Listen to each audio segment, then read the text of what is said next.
Super. And big boss ಮನೆಯಿಂದ ಅಂತೂ ಹೊರಗಡೆ ಬಂದ್ರಿ. ಹ್ಮ್. ಸೊ ದರ್ಶನ್ ಅವರ ಅಭಿಮಾನಿ, ದರ್ಶನ್ ಅವರ ಆ ಒಂದು ಎಲ್ಲ ಪ್ರಕರಣ ಗೊತ್ತೇ ಇದೆ. ಸೊ ಹಿಂಗೆ ಆಗಿತ್ತು ಏನೋ ಹೋಗೋದಕ್ಕಿಂತ ಮುಂಚೆನೆ ಗೊತ್ತಿತ್ತು. ಬಂದ್ಮೇಲೆ ಮೀಟ್ ಆಗಿದ್ರ ಅಂತ? ಸರ್ ಮೀಟ್ ಮಾಡೋ ಪ್ರಯತ್ನಗಳನ್ನ ಪಟ್ಟೆ, ಬಟ್ ಆಗ್ಲಿಲ್ಲ. ಇನ್ನು ಟ್ರೈ ಮಾಡ್ತಾ ಇದ್ದೀನಿ. ಹೋಗಿ ನೋಡ್ಕೊಂಡ್ ಬರ್ಬೇಕು. ನಾನು ಅವ್ರ ಒಳಗೆ ಹೋಗೋ ವರ್ಷ ನೋಡ್ಕೊಂಡ್ ಬರ್ಬೇಕನ್ನೋ ಆಸೆ ತುಂಬಾ ಇದೆ. ಬಿಕಾಸ್ ಅವ್ರ ಒಳಗಿದ್ದಾಗ್ಲೂ ನೋಡಕ್ ಆಗ್ಲಿಲ್ಲ. ಹೌದು.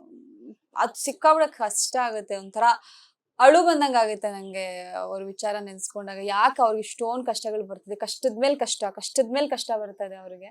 ಆದಷ್ಟು ಬೇಗ ಅದೆಲ್ಲ ನಿವಾರಣೆ ಆಗ್ಬೇಕು.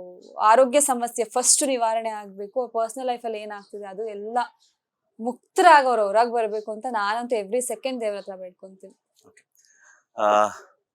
ಫ್ಯೂಚರ್ ಅಲ್ಲಿ ದರ್ಶನ್ ಅವ್ರ ಜೊತೆ ಹಾಗೇನೆ ಒಂದು ಸುದೀಪ್ ಅವ್ರ ಜೊತೆ ಆಕ್ಟ್ ಮಾಡುವಂತಹ ಚಾನ್ಸ್ ಸಿಕ್ಕಿದ್ರೆ ಅನುಷಾ ರೈ ಅವರು ಯಾವ ಕ್ಯಾರೆಕ್ಟರ್ ನ ಪ್ಲೇ ಮಾಡ್ತಾರೆ ಅಂತ?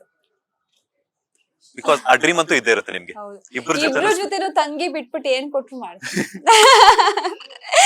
ಅದು ತಂಗಿ ಅನ್ನೋದ್ ಬಿಟ್ಟು ಕಾನ್ಸೆಪ್ಟ್ ಬೇರೆ ಏನ್ ಕೊಟ್ರು ಮಾಡ್ತೀವಿ.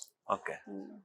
ಅಂಡ್ ಈಗ ಇತ್ತೀಚಿನ ದಿನಗಳಲ್ಲಿ ನಿಮ್ಗೆ ಗೊತ್ತೇ ಇರುತ್ತೆ, ಮೀಟು ಒಂದು ನಟಿಯರಾಗಿರ್ಬೋದು, ಕೆಲವೊಂದು ಕಡೆ ಮೀಟು ಅನ್ನುವಂಥದ್ದು ಆರೋಪ ಬರ್ತಾ ಇರುತ್ತೆ ಮಲಯಾಳಂ ಇಂಡಸ್ಟ್ರಿಯಲ್ಲಿ. ಅದ್ರ ಬಗ್ಗೆ ಅನುಷಾ ರೈ ಅವರ ರಿಯಾಕ್ಷನ್ ಏನು ಅಂತ? ಸರ್ ನಾವ್ ಹೆಂಗಿರ್ತೀವೋ ಹಂಗೆ ನಮ್ ಲೈಫ್, ಅದು ಇಂಡಸ್ಟ್ರಿಲೇ ಇರ್ಬೋದು ಅಥವಾ ಪರ್ಸನಲ್ ಲೈಫ್ ಇರ್ಬೋದು. ನಾವ್ ಹೆಂಗ್ ಹ್ಯಾಂಡಲ್ ಮಾಡ್ತೀವಿ ಸಿಚುಯೇಷನ್ಸ್ ನ. ಯಾರು ಕೆಟ್ಟೋರ್ ಇರಲ್ಲ. ಅಪ್ರೋಚ್ ಮಾಡೋವರೆಗೂ ನಾವ್ ಯಾಕೆ ಬಿಟ್ಕೊಂತೀವಿ ಅಲ್ಲಿ?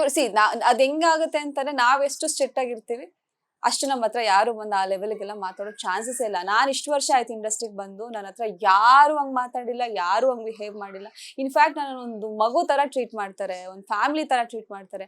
ನಾನು ವರ್ಕ್ ಮಾಡಿರೋ ಇಷ್ಟು ಪ್ರಾಜೆಕ್ಟ್ಸ್ಗಳಲ್ಲೂ ಒಂದು ಕಂಫರ್ಟ್ ಝೋನ್ ಇರ್ತಾ ಇತ್ತು. ಟೀಮ್ ಸಿಕ್ಕಾಬಟ್ಟೆ ಒಳ್ಳೆ ಟೀಮ್ ನನಗೆ ಸಿಕ್ಕಿರೋದೆಲ್ಲ. ಈಗ ಸ್ಮಾಲ್ ಸ್ಕ್ರೀನ್ ಇರ್ಬೋದು, ಸಿನಿಮಾಗಳಿರ್ಬೋದು, ಸಿನಿಮಾದಲ್ಲಿ ಎಲ್ಲಾರು from the director, producer, hero, team, technicians ಎಲ್ಲರೂ ತುಂಬಾ ಇಷ್ಟಪಟ್ಟು ನನಗೊಂದು ಗೌರವ ನೀಡ್ತಾರೆ ಸೆಟ್ಟಿಗೆ ಹೋದಾಗ. ನನ್ಗಂತೂ ಆ ತರದ ಎಕ್ಸ್ಪೀರಿಯನ್ಸ್ ಆಗಿಲ್ಲ. ಯಾಕತ್ರ ಕಂಪ್ಲೇಂಟ್ಸ್ ಬರ್ತಿದೆ ಅನ್ನೋದು ಅದು ಅವ್ರಿಗೆ ಗೊತ್ತಿರುತ್ತೆ.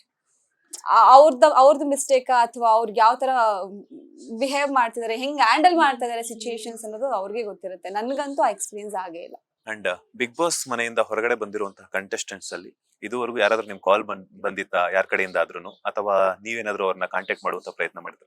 ನಮ್ ಮಾನ್ಸಾ ಡಾರ್ಲಿಂಗ್ ಮೆಸೇಜ್ ಮಾಡಿದ್ಲು, ಹಾಯ್ ನಾನ್ ಮಾನ್ಸಾ ಅಂತ. ಹಾಯ್ ಮಾನ್ಸಾ ಹೇಗಿದ್ಯಾ ಅಂತಂದ್ರೆ, ಗೊತ್ತು ಇಂಟರ್ವ್ಯೂ ಅಲ್ಲಿ ನೀನ್ ಬಿಸಿ ಇರ್ತೀಯ ಅಂತ, ಮುಗಿಸ್ಕೊಂಡು ಕಾಲ್ ಮಾಡು ಸಿಗೋಣ ಅಂತ ಹೇಳಿದ್ರು. ಬಟ್ ಇನ್ನು ಟೈಮ್ ಆಗಿಲ್ಲ, ವೇಟ್ ಮಾಡ್ಬೇಕು. ಅವ್ರೊಬ್ರೆ ನನಗೆ ಕಾಲ್ ಮಾಡಿದ್ರು.